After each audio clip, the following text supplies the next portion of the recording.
Welcome back to What Arty Noobs with General Disturbance, and this is an M53 M55, the Tier 9 American SPG, and it's located on the southeast spawn of Malinovka.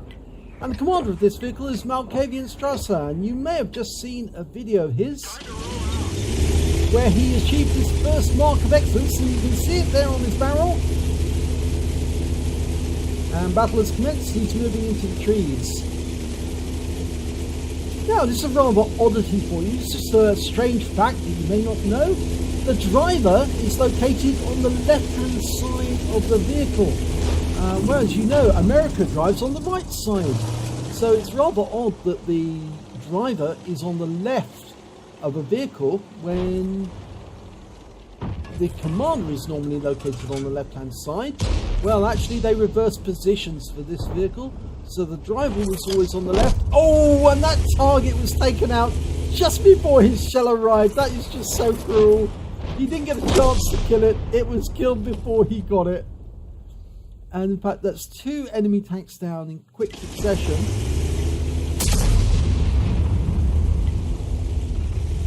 Yes, so rather unusually, the commander has only got a very small hatch on the right side of the vehicle. And he can only really, from that position, supervise exactly what the team is doing, or the gun bunnies as they would be called, as they're loading the vehicle. And there's a T-62A round out. Looks a good shot. Ooh, 253 hit points. Yep, it was close. 3 critical hits. So the driver's on the left-hand side, and he's got 3 hatches actually, 1 above, and he's got 2 to the side. It's kind of barn door arrangement, so you can actually have just the top half open and stick your arm out of the vehicle to catch some breeze, or you can actually open the hatch fully and get out of the vehicle altogether, or you can open the top hatch and climb through it. Oh, that one hit right into the side of the T-62. 462 hit points. You can see the difference. That was a medium tank, and the armor was easily penetrated by that shot, which meant that he got maximum damage. 462 is a good roll, and he's gone down. So he's picked up masses of stun assist off that, because this is the 8-inch howitzer, and the 8-inch howitzer is only on the M55, used by the US Army, and it does the maximum amount of damage for this vehicle. The 155mm gun has actually got good fire rate, but it's the 8-inch that does the damage. And look at that damage to the M48 pattern. 472 hit points again, massive stun, critical hits.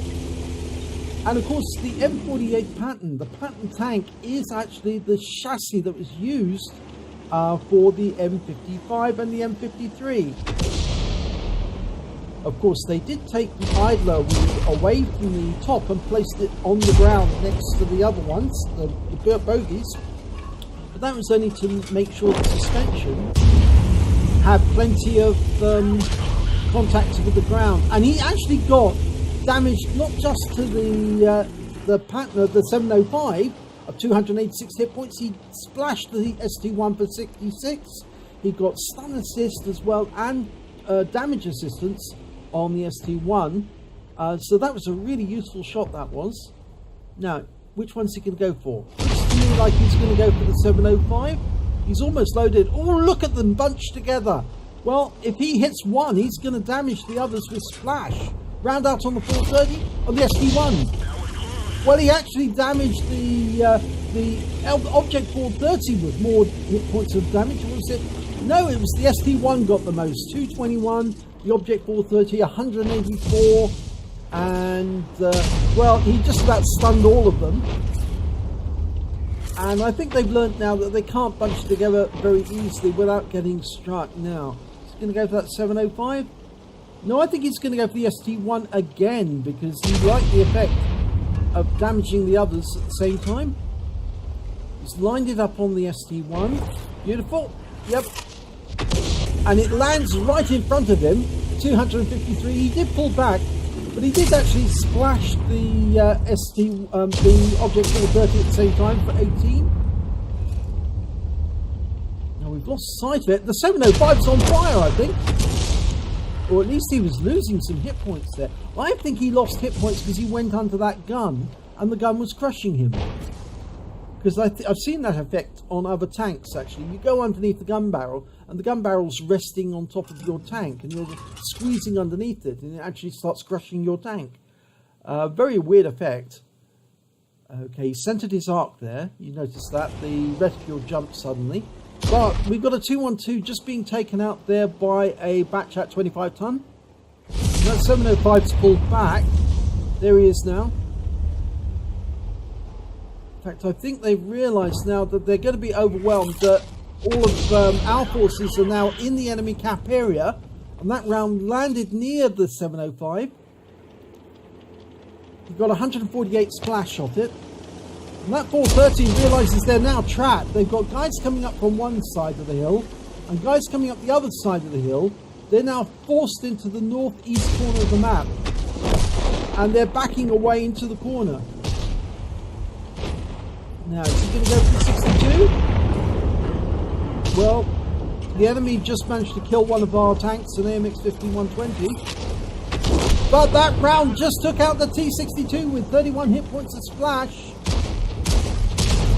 And I think the rest of his forces are going to start being bunched together again, but this time not because they chose to, but because they're forced to. Because they've got no other choice but to seek protection of rocks or any ground that they can find some cover in.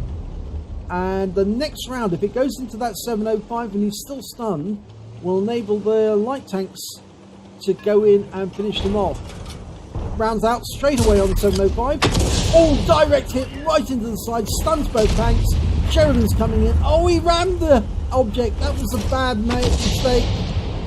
And the batch at 25 tons not doing that. He's shooting into the rear of the 111-14.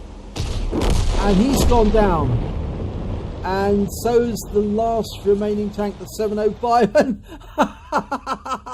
I think that tank jumped off the hill at the last moment. Just for fun, just for lols. Let's have a look at the end of battle stats for that one. Oh, it's an ace tanker for Markavian Strasser in the M53, M55. Nice job. After getting a first mark to get an ace the next one. Very well played indeed. He also picked up a bruiser for getting at least 5 critical hits. He got 17 in that battle. But there was no other medals, I'm afraid. But the ace is good enough. Let's have a look at team scores. Well, he got third on damage. 2,755 hit points of damage.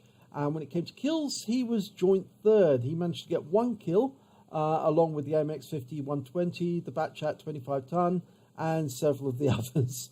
When it came to base XP, he was second with 1,109. He fired 10 rounds, got 3 direct hits, 3 penetrations, 13 splash, damage of 2,755 hit points, all at more than 300 meters. You can see here that he only fired 10 shots but got 13 splash because they were all bunched together. So when he was firing one shell, it was damaging more than one tank at the same time. He damaged 7 of the enemy but killed only 1 of them. But he did get damage assistance of 80 hit points and stun assistance of 2,776 hit points of 15 stuns. On standard account, he earned 36,821 credits. He got 10,000 credits for the personal missions payout. And after ammunition resupply, and remember the ammunition is expensive at this level because it's 8-inch caliber, and that's a big, big shell. He actually took away 21,991 credits. He received 1,109 base XP, but it was ×2 for the first victory, and he got a personal missions payout of 555, bringing his total to 2,773 altogether. So congratulations for acing your M53, M55. I'm sure that one of your future videos will be of you sending in not only your second mark, but another ace at the same time, and possibly a few other medals to boot. So if you enjoyed watching this replay, please give it a like and do subscribe to our channel, and hopefully it'll be your replay that I'll be featuring in the next video.